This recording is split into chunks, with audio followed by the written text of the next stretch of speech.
अगर कोई भी बॉडी क्लॉकवाइज घूम रही है तो इसको हम लोग नेगेटिव मानेंगे, अगर कोई भी बॉडी एंटी क्लॉकवाइज घूम रही है तो इसको हम लोग पॉजिटिव मानेंगे। अब नेट टॉर्क जीरो होने का मतलब ये हो गया कि जितना क्लॉकवाइज टॉर्क लग रहा होगा उतना ही एंटी क्लॉकवाइज टॉर्क भी होना चाहिए। जो ये बच्चे यहां पर बैठे हैं ये इसको एंटी क्लॉकवाइज घुमाने की कोशिश करेंगे और जो इधर की तरफ बैठे हैं वो उसको क्लॉकवाइज घुमाने की कोशिश करेंगे, क्योंकि टॉर्क का फॉर्मूला क्या था याद करो, फोर्स इनटू परपेंडिकुलर डिस्टेंस। अगर इस पॉइंट पर बेटा इसको बैलेंस करना है तो कोई ना कोई फोर्स इधर भी होना चाहिए, है ना। ये वैल्यू क्या आ गई, ये है force multiplied by perpendicular distance, that is the clockwise movement.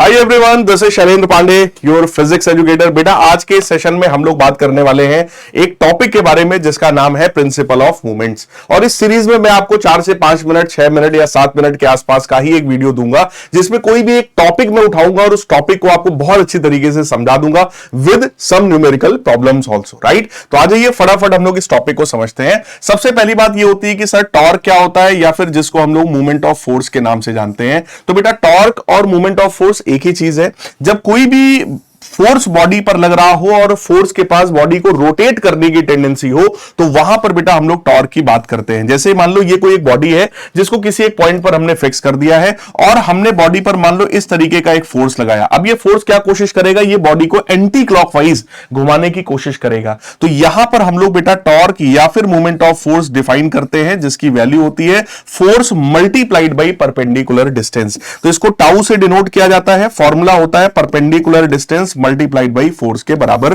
इसका यूनिट न्यूटन मीटर के बराबर होता है। सीजीएस यूनिट की बात करें तो डाइन सेंटीमीटर इसका यूनिट होता है।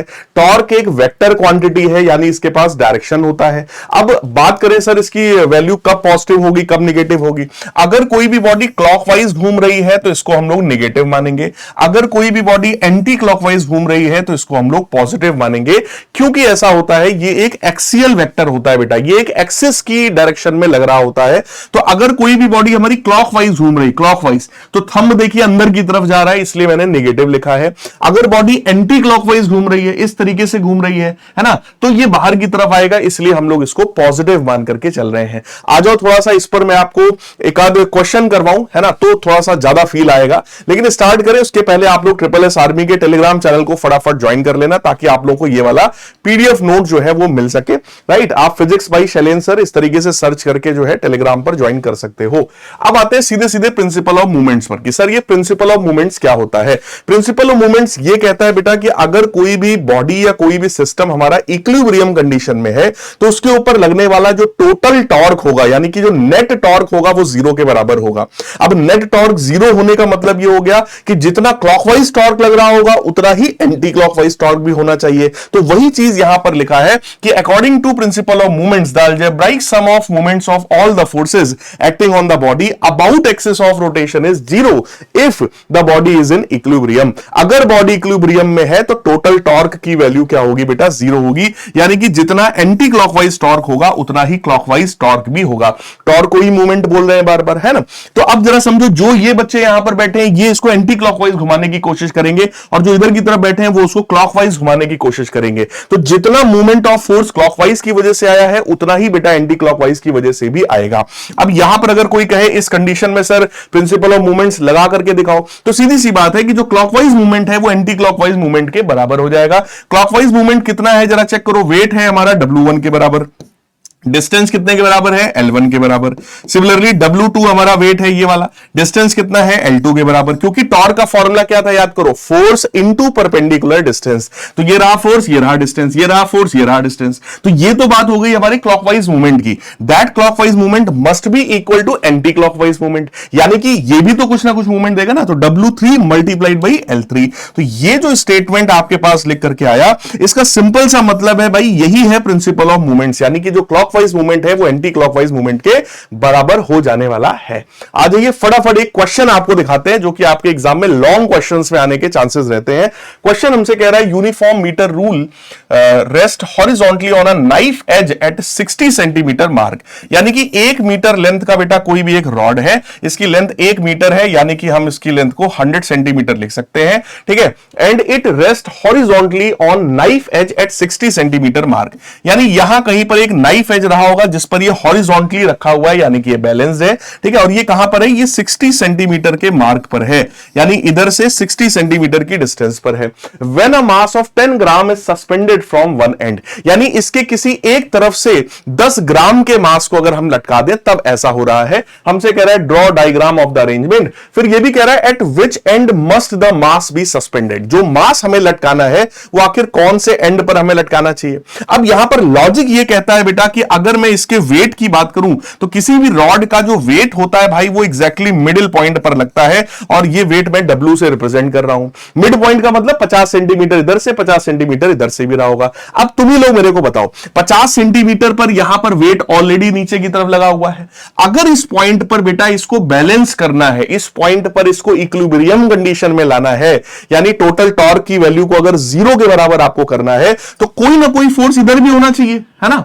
सोचो, इधर की तरफ भी अगर कोई एक फोर्स होगा तो इधर वाला फोर्स और इधर वाला फोर्स ये दोनों एक दूसरे के मूवमेंट को क्या करेंगे, बैलेंस करेंगे। लेकिन अगर तुम इस वाले जो मास लटकाना था वो यहां लटकाने की बजाय तुम यहां पे लटका दो तो भैया ये तो ऐसे गिराएगा ही गिराएगा, ये भी गिरा देगा, तो ओवरऑल ये रॉड गिर ही जाएगी, ये कभी भी स्टेबल नहीं हो सकती है।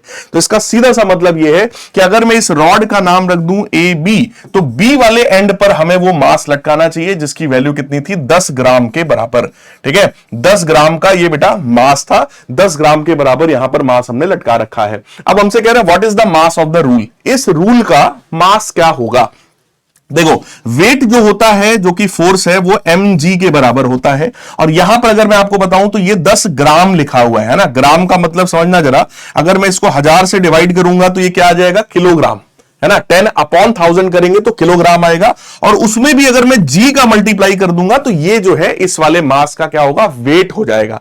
तो इधर का वेट हमें पता है, यहां पर वेट mg के बराबर है, और हमसे क्वेश्चन में कहा गया था कि भैया इस पॉइंट पर हमने उसको बैलेंस कर रखा है, यानी इस वाले पॉइंट C पर अगर मैं बात करूं तो यहां पर प्रिंसिपल ऑफ मूवमेंट्स लगना चाहिए, क्योंकि इस पॉइंट पर इसको बैलेंस किया गया है। तो आप यहां पर साफ साफ लिख सकते हैं बाई प्रिंसिपल ऑफ मूवमेंट्स, आप लोग फुल फॉर्म में लिखेंगे प्रिंसिपल ऑफ मूवमेंट्स। क्या हमें करना है, जो क्लॉकवाइज मूवमेंट है उसको एंटी क्लॉकवाइज मूवमेंट के बराबर करना है। क्लॉकवाइज मूवमेंट कौन देगा भैया, ये वाला वेट, है ना। एंटी क्लॉकवाइज कौन देगा, ये वाला। सर आपको कैसे पता चला, भाई इस पॉइंट पर चेक करना है ना, तो ये क्लॉकवाइज घुमाएगा और ये वाला जो है वो एंटी क्लॉकवाइज घुमाएगा। क्लॉकवाइज मतलब घड़ी की दिशा में, एंटी क्लॉकवाइज मतलब अपोजिट दिशा में, राइट। तो जरा चेक करो इसकी वजह से कितना मूवमेंट आएगा। तो मूवमेंट का फॉर्मूला क्या होता है, force into perpendicular distance. Force कितना है हमारे पास, लिखा हुआ है भैया इट इज 10 ग्राम, तो ग्राम को हम 1000 से डिवाइड करेंगे, जी का मल्टीप्लाई करेंगे, तो ये हमारा क्या हो गया, फोर्स। फोर्स का फॉर्मूला क्या होता है, mg, है ना।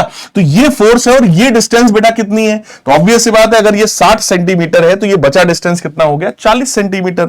So this multiplied by 40 centimetre, जिसको 100 से डिवाइड किया तो किस में कन्वर्ट हो गया, मीटर में। ये वैल्यू क्या आ गई, ये है force multiplied by perpendicular distance, that is the clockwise movement. Clockwise movement हमारा किसके बराबर होना चाहिए, एंटी क्लॉकवाइज मूवमेंट के।